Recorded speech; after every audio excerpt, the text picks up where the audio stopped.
नमस्कार श्रोते हो. दीपक रेगे कथाकथन चॅनलवर तुम्हा सगळ्यांचं मनापासून स्वागत.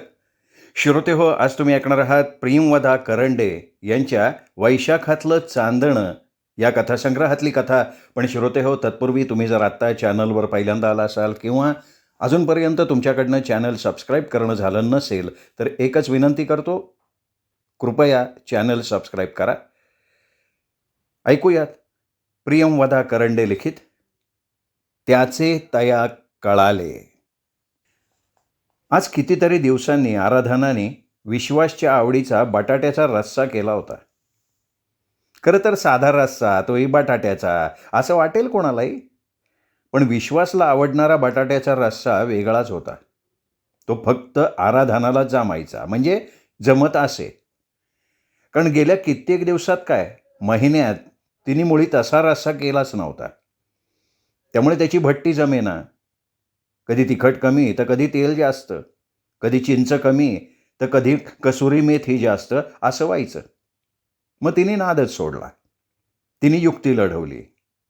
म्हणजे रस्सा रुसलाय माझ्यावर, तर त्याचा रुसवा काढायला हवा. आता आपल्या लाडक्या लेकाचा, प्रल्हादचा रुसवा काढायचं तंत्र माहिती आहे आपल्याला. थोडा वेळ जाऊ द्यायचा, थोडं दुर्लक्ष करायचं, नंतर त्याच्या आवडीचा बेत करायचा जेवणात की गेला रुसवा. पण या बटाट्याच्या रश्श्याचा रुसवा असा कसा काढता येईल? आराधनेला स्वतःचंच हसू आलं. तर मग काही महिने रस्सा नकोच करायला, जाऊ दे थोडा काळ. आणि ती मात्र लागू पडली. आज इतक्या महिन्यांनी अगदी पहिल्यासारखा रस्सा झाला. तिचा आनंद तिच्या सर्वांगावर उमलून आला होता.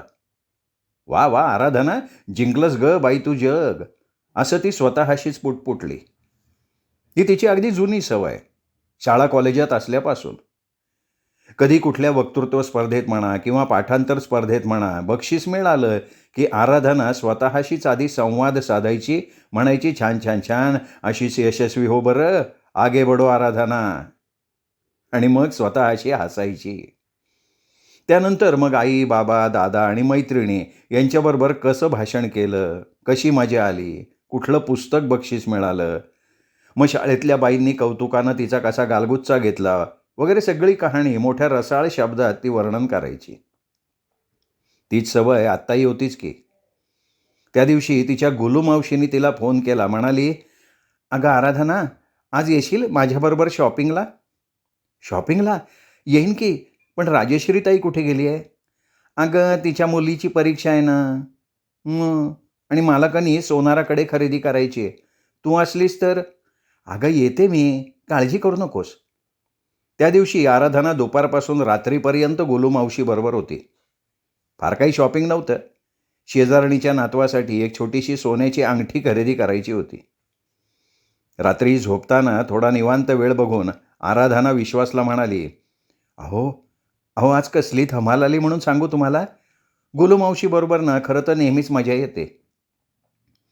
पण विश्वासचं सगळं लक्ष मोबाईलवर, त्यातल्या व्हॉट्सअपवरच्या व्हिडिओ क्लिप्सवर, मेसेजेसवर. त्यांनी मान वर करूनही तिच्याकडे बघितलं नाही किंवा हुंकारही दिला नाही. आराधना हिरमुसली झाली. ह्या व्हॉट्सअपपायी आपल्या नवऱ्याला आपल्याकडे बघायलाही फुरसत नसावी. इतक्यात तिच्या पुढे मोबाईल धरून विश्वास म्हणाला, आराधना, अगं ही क्लिप बघ की, अगं ही बाई बघ, अगं ही शिळेवर गाणी म्हणतीये. आधी शिळ घालणं किती कठीण, तर ही बाई शिळेवर काय मस्त गाणी गातीये बघ. अगं लावणी सुद्धा गाऊ शकते ही, मला लागली कोणाची उचकी. आलं ना, ओळखता आलं ना तुला? विश्वास त्या शीळ फाट्यावर अडकलेला होता. तिला कोणाची उचकी लागली असेल याचा अंदाज करण्यात अगदी रंगून गेला होता. तरीही आराधना नेटानं बोलत राहिली. म्हणाली, अहो आता गिरगाव किती बदललंय हो.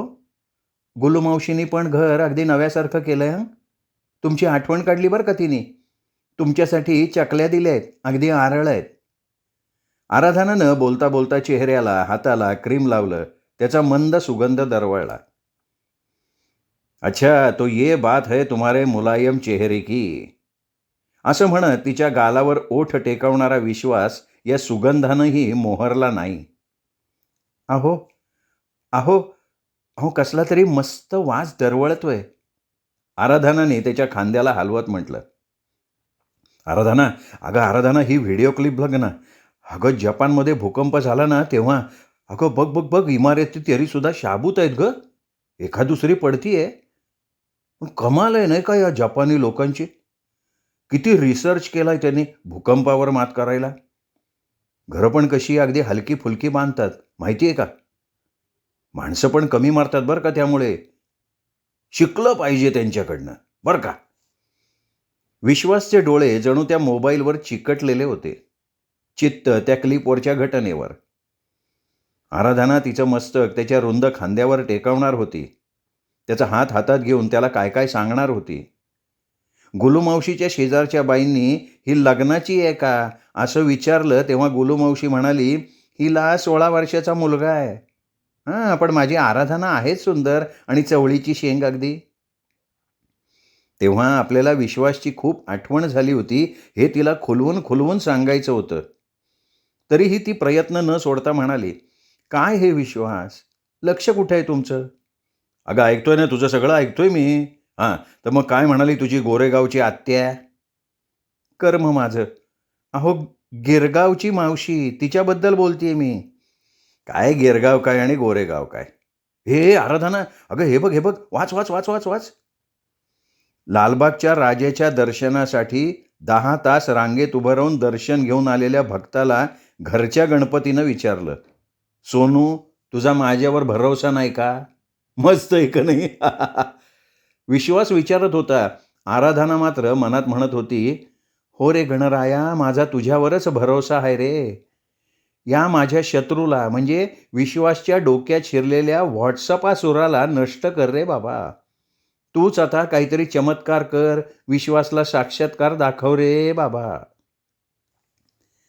आजही आराधना अगदी नववधूसारखी विश्वासची जेवायसाठी वाट बघत होती.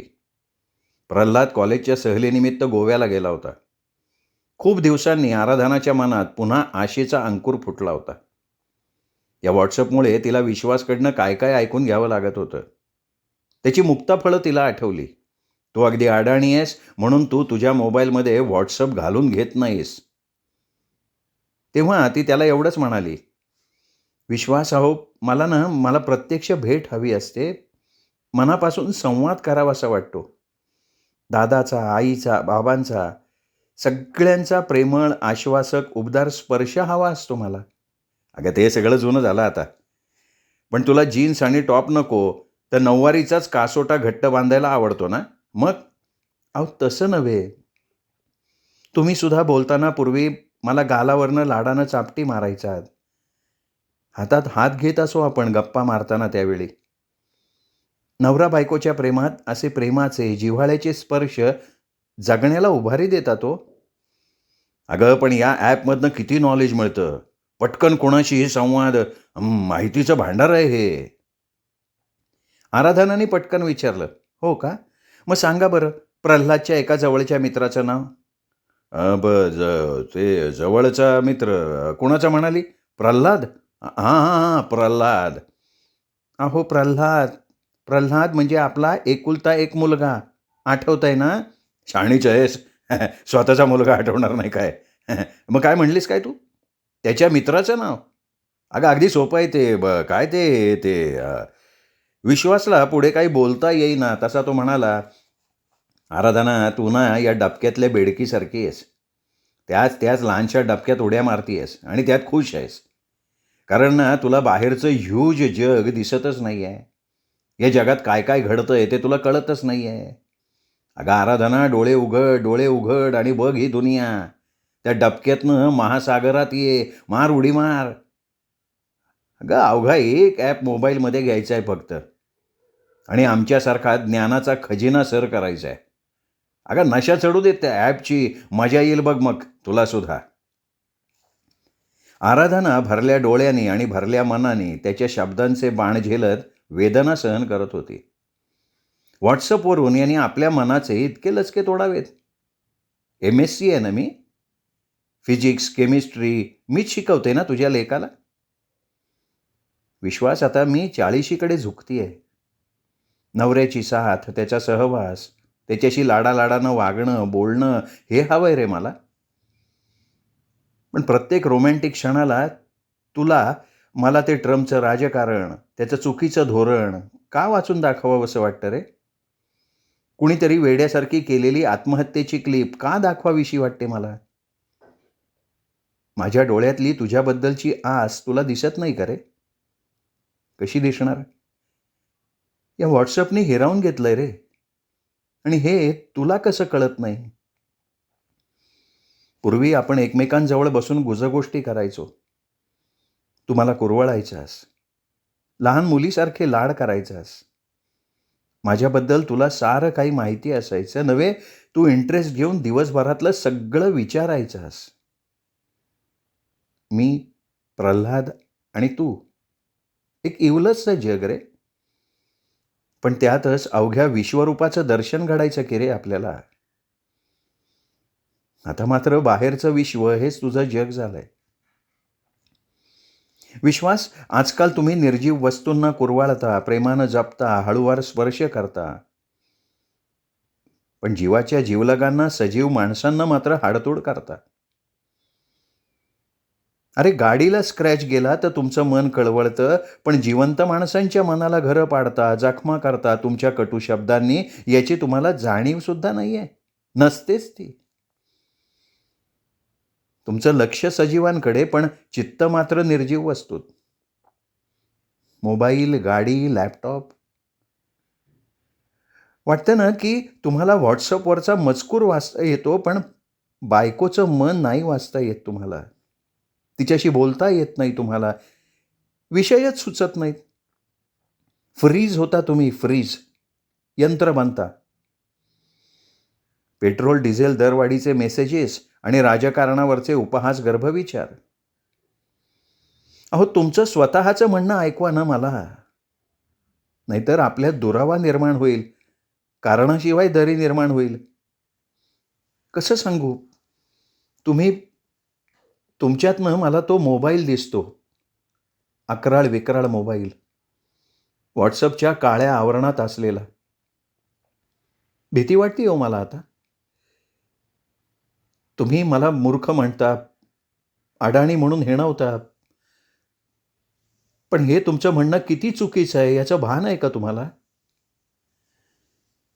संपूर्ण जगातल्या एका कुठल्या तरी देशातल्या कुठल्या तरी छोट्याशा परगण्यातली अगदी नगण्य बातमी तुम्ही व्हॉट्सअपवर वाचता आणि मला विचारता की आराधना, अगं इथे ना मेंढी आणि बकरी या 2च प्राण्यांचं दूध पितात बघ. आणि ही मेंढी तरी बघ म्हैसच वाटते. खरं सांगू का, ती असते म्हैसच. पण कुणीतरी तिला मेंढी म्हटलंय ना, मग आपण तिला मेंढी म्हणायचं. आपलं डोकं चालवायचंच नाही, आपली बुद्धी गहाण ठेवायची. आणि मला सुद्धा म्हशीला मेंढी म्हणायला भाग पाडायचं. आणि शिवाय वर मलाच अडाणी म्हणून अपमानित करायचं. खरंच सांगा, इतक्या सगळ्या माहितीची गरज आहे का तुम्हाला विश्वास? आणि माहितीची शहानिशा सुद्धा न करता, ती खरी मानून, न विचार करता पटापटा सगळ्यांना फॉरवर्ड करायची घाई करायची, हे काय बुद्धिमान माणसाचं लक्षण आहे का हो? लग्नानंतर तुम्ही मला MSc करायला लावलं.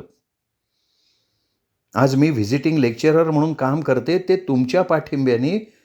पण आता हीच बायको तुमच्यासाठी एकदम कुचकामी ठरावी. का? का तर तिला व्हॉट्सअपवर येणारे सर्वच्या सर्व मेसेजेस त्याचं ज्ञान नाही म्हणून? विचार करता करता आराधनाच्या डोळ्यातनं अश्रू व्हायला लागले. इतक्यात लॅचकीनं दार उघडून विश्वास हॉलमध्ये आला. सोफ्यावर बसलेल्या आराधनाकडे बघून म्हणाला, अगं मला जरा लवकर वाढ, मीटिंग आहे 3 वाजता. बघ आलो की नाही मी वेळेत. चल चल चल, वाढ वाढ वाढ. जेवताना आराधना म्हणाली, विश्वास, रस्सा कसा झालाय? किती फालतू गोष्टीत डोकं घालतेस ग तुझं तू. एवढं शिक्षण घेतलंयस तर व्हॉट्सअपवर ये ना, किती मजा येईल तुला. अगं किती छान वेळ जाईल. मग तुला कळेल मी त्यात एवढा का मग्न होतो. आराधना गप्प राहिली. गप्प राहणंच शहाणपणाचं होतं. तिने शांतपणे जेवून घेतलं. पाठचं सगळं स्वयंपाकघरातलं काम आटोपलं. तेवढ्यात घाईघाईनं आपली लॅपटॉपची बॅग घेऊन विश्वास निघूनही गेला. तिनेही बेडरूममध्ये येऊन अर्धवट वाचायचं राहिलेलं पुस्तक पुन्हा वाचायला घेतलं. वाचता वाचता तिला झोप कधी लागली कळलंच नाही. तिला जाग आली टेलिफोनच्या घंटीने. हॅलो. आराधनाने फोन घेतला. अगं आई, आई अगं तू मोबाईल ऐकला नाहीस का? अगं आई, बाबांची पुरती वाट लागली आहे, वाट. प्रल्हाद घाईघाईत बोलत होता. का काय झालं रे? अगं आई, व्हॉट्सअपवर बघितलं ना मी. एका बाईबरोबर बाबा रोमान्स करतानाची क्लिप आली आहे अगं. अगं माझे मित्र मला काय काय विचारतायत अगं बाबांबद्दल. हे बघ, हे फेक फोटोज असणार. तुझे बाबा तसे नाही आहेत अरे. अगं आई, ते मला माहिती आहे. पण लोकांचं काय काय? शिवाय बाबांनी न बघता स्वतःचेच हे असे फोटो फॉरवर्ड केलेत व्हॉट्सअपवरनं. आई, मी येतोय संध्याकाळी घरी. रात्रीपर्यंत नक्कीच पोचीन मी. आराधनाने रिसिव्हर जाग्यावर ठेवला. काय झालं हे माझ्या साध्या सरळ नवऱ्याच्या बाबतीत? पण देवाने हा असा साक्षात्कार द्यावा? इतक्यात तिचा मोबाईल वाजला. अगं आराधना, अगं काय गं बाई हे प्रकरण तुझ्या नवऱ्याचं? दुसरा फोन आला. अगं आरू, अगं जावई बापूंचं हे काय गं असं? बाई बाई, अगं खोटं आहे ना गं सगळं हे? असेल म्हणा, पण लोकांना काय सांगणार गं? ओ मॅडम, अहो तुमच्या यजमानांचं असं का व्हावं? आराधना, तू गाफील राहिलीस गं बाई. हे आणि असे शेरे, असे प्रश्न आराधनाला सारखे विचारले जात होते. मीटिंग संपवून विश्वास त्याच्या ऑफिसमधनं बाहेर पडला आणि लगेच त्यांनी मोबाईल काढला. आधी व्हॉट्सअपवर पाहिलं. अरे बापरे, हे माझे फोटो आहेत. हा मी आहे? आणि कोण आहे ही बाई? आणि हे माझ्या मित्रांचे आहेर? हे असले चाळे कधीपासनं करतोस? असे प्रश्न विचारतायत सगळे. विश्वासचं डोकं गरगरायला लागलं. कसाबसा तो घरी आला. आराधनाने दार उघडलं. विश्वास तिच्याकडे केविलवाण्या चेहऱ्यानं बघत होता. त्याच्या त्या हताश दीनवाण्या हातबल चेहऱ्याकडे आराधनेला बघवेना. त्याच्यावरच्या तिच्या प्रेमानं तिचा ऊर भरून आला, कंठ दाटून आला. त्याच्या हातातली बॅग तिने जमिनीवर ठेवली आणि आवेगानं दारातच उभ्या असलेल्या आपल्या लाडक्या नवऱ्याला, विश्वासला तिने कडकडून मिठी मारली, अगदी गच्च. आता त्यांनीही तिला प्रेमानं जवळ घेतलं. आराधना, आराधना, अगं तुला खरं सांगतो मी. काही सांगू नका विश्वास. माझा तुमच्यावर जास्त विश्वास आहे. कळलं का राजा? त्या व्हॉट्सअपपेक्षा सुद्धा माझा तुझ्यावर जास्त विश्वास आहे रे माझ्या राजा. अरे चुकीचे मेसेज, फोटो, क्लिप्स येतात व्हॉट्सअपवर, त्यात काय? चल चहा घेऊया. चहा खाणं झाल्यावर विश्वास म्हणाला, आजपासनं व्हॉट्सअप बंद करणार आहे मी. नाही नाही, अजिबात नाही हा विश्वास. उलट आजपासनं मी सुद्धा व्हॉट्सअपवर येणार आहे. आराधना लाडीकपणे म्हणाली. म्हणजे? विश्वासनं आश्चर्यानं विचारलं. म्हणजे आजपासून आपण दोघांनी दोघांचे व्हॉट्सअप्स एन्जॉय करायचे, पण एकत्रपणे. आणि आराधना हसत सुटली. अगं आणि काय आराधना? अगं सांग ना, बोल की तू. विश्वास उतावळेपणे म्हणाला. आराधना हसत हसत म्हणाली, हाँ बड़े धोखे हैं इस राह में, बाबूजी धीरे चलना, ये व्हाट्सएप के प्यार में, इस प्यार में जरा संभलना. जरा नाही, पुरा संभलना, असं म्हणत विश्वासही तिच्या हसण्यात सामील झाला. श्रोते हो, तुम्ही ऐकत होतात प्रियंवदा करंडे लिखित त्याचे तया कळाले ही कथा. आजच्या काळावर बेतलेली ही कथा तुम्हाला आवडली असेल. ही बोधकथा तुम्ही आपल्या कथाप्रेमी मित्रपरिवारात, नातेवाईकात शेअर जरूर करा. आणि त्या सगळ्यांना दीपक रेगे कथाकथन चॅनल सबस्क्राईब करायची विनंती मात्र जरूर करा.